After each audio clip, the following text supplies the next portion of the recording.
Hello, I'm Paddy, and I'm from Creative Media, and I figure it's about time I do a review of the Roland EP7-IIe electronic digital piano, which I've had for a number of years. I bought it second hand. I really love it, and I'm not quite sure why, because the sound is not particularly good. The keys aren't weighted properly. They look like they should be, but they're not.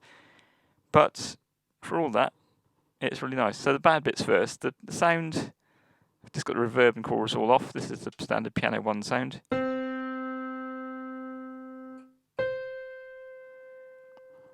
That second note to me sounds like the pitch is jiggling around a little bit somehow.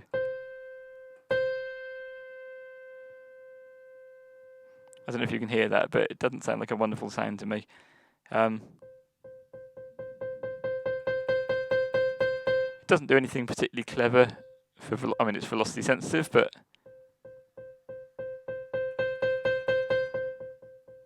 it doesn't alter the sound and do kind of clever, ultra-realistic piano effects. There's no aftertouch.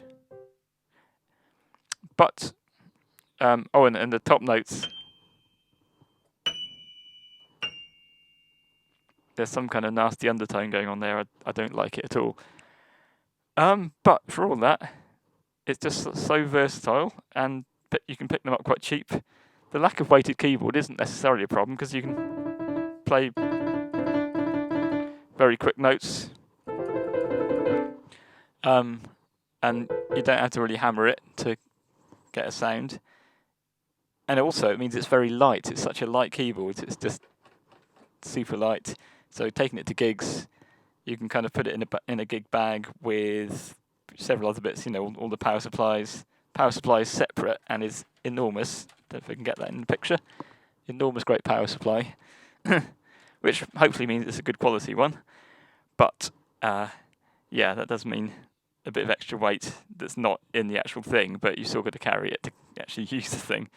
There's no battery pack or anything with it. It needs mains. It's got built-in speakers, stereo, which sound okay, but obviously it's better through its main output. Also on the back there's a soft pedal, which I don't ever use, and sustain pedal.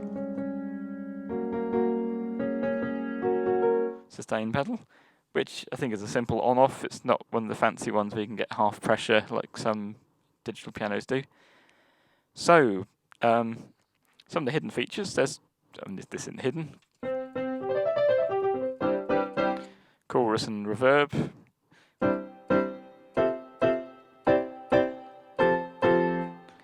Which adds a nice something to when you're playing, particularly if you're not a very good pianist like me.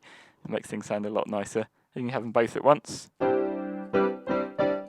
Something I've just noticed now is if I set chorus and reverb on for piano 1, switch to a different sound, go back to piano 1, they're back on again.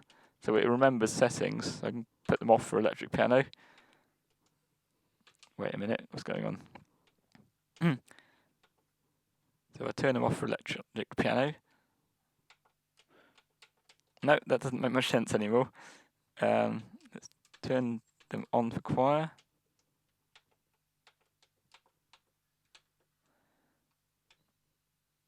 I'll turn them off for choir now. Yeah, so it does seem to remember what chorus and reverb settings you put on things. I don't know if it remembers that after it's been switched off, but that's interesting anyway. So the sounds, you got your piano 1. Piano 2 is more of a kind of low end. This is piano 1. Piano 2 is a lot more sort of deep and a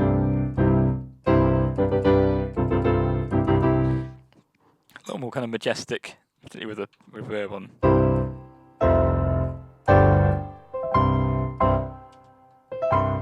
So that's piano 1, piano 2, more muted 2.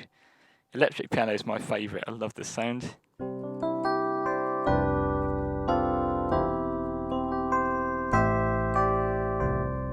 Very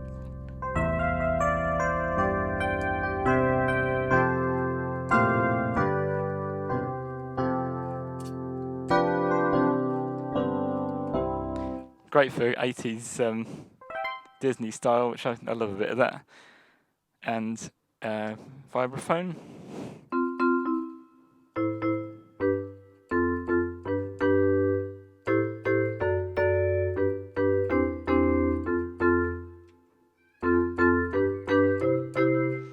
That's quite usable. Harpsichord is kind of getting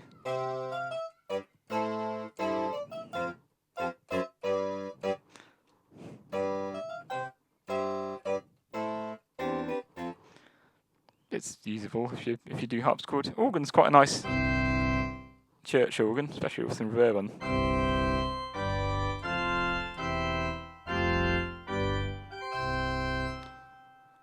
And strings.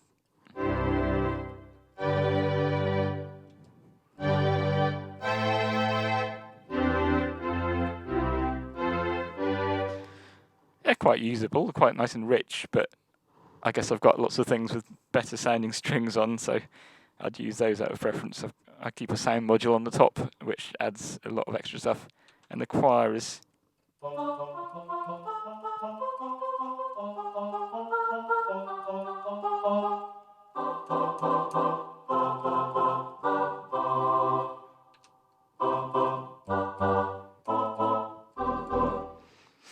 it's usable for something, but again, it's probably not the kind of thing you want from a digital piano.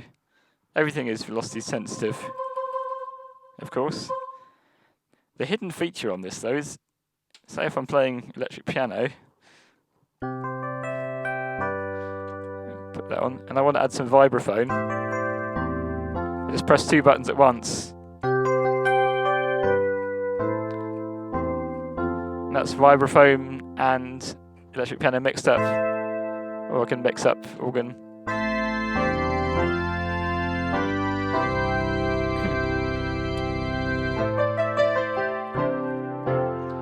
So you can just mix anything together. Electric piano and harpsichords.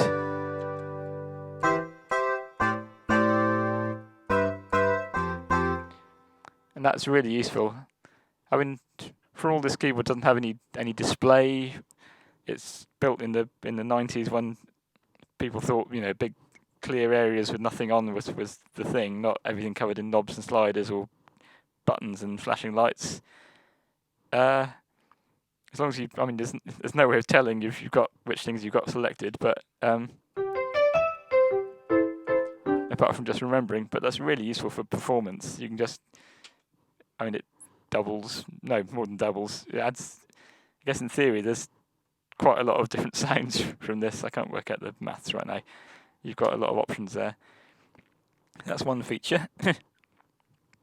Another feature is this record play section. So even while you're performing, you can just dab the record button.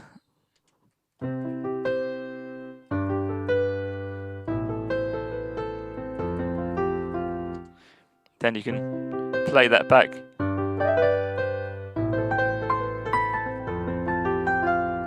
You can play on top with a different sound as well.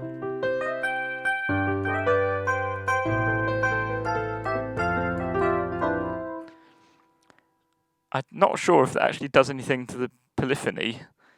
Like whether having two sounds at once reduces the polyphony. I imagine playing all these extra notes doesn't just double up the polyphony. It's probably less than that. But you get 3 pieces here, so you can actually record 3 different sequences with that record button.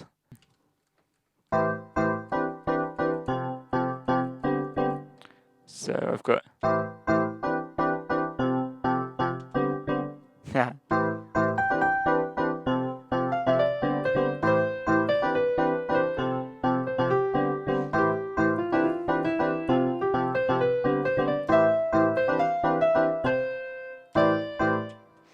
But yeah, you've got a bit of versatility there. Transpose.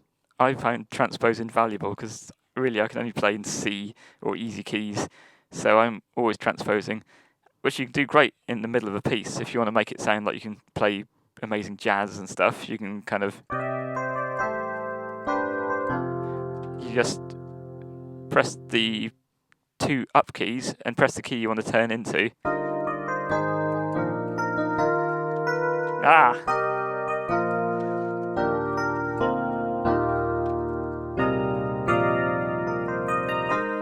Yeah!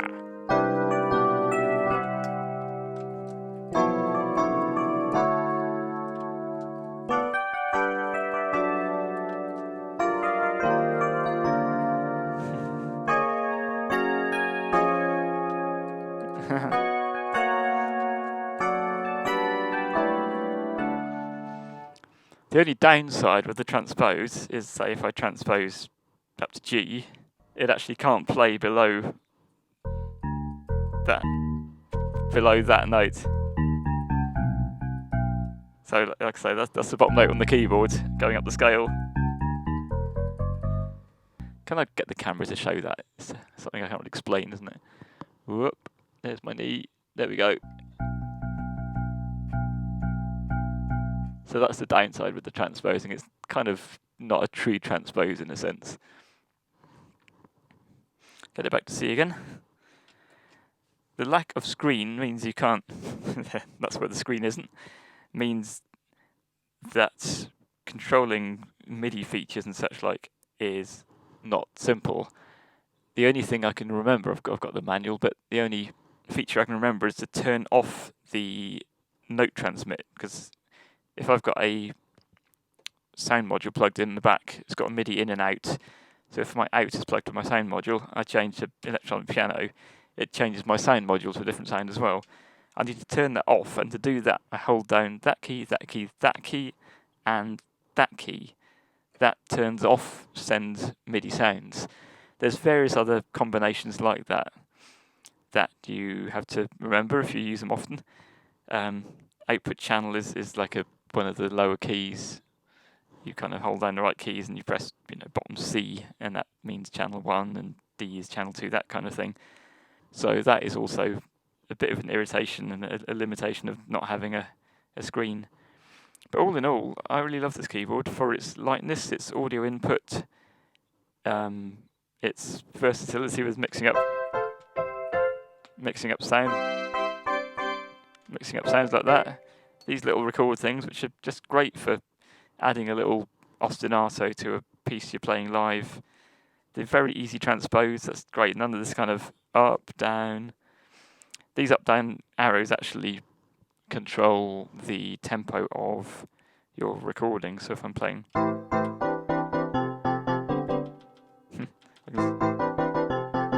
can speed that up or slow it right down.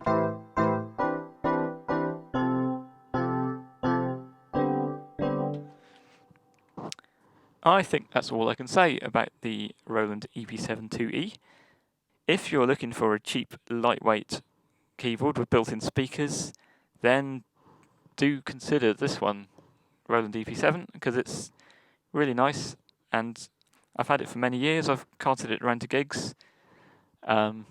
These things don't actually come on it. Those are just sticky feet I've put on to balance the laptop on top, which doesn't really work very well because I keep accidentally pressing the demo button, which starts that going off.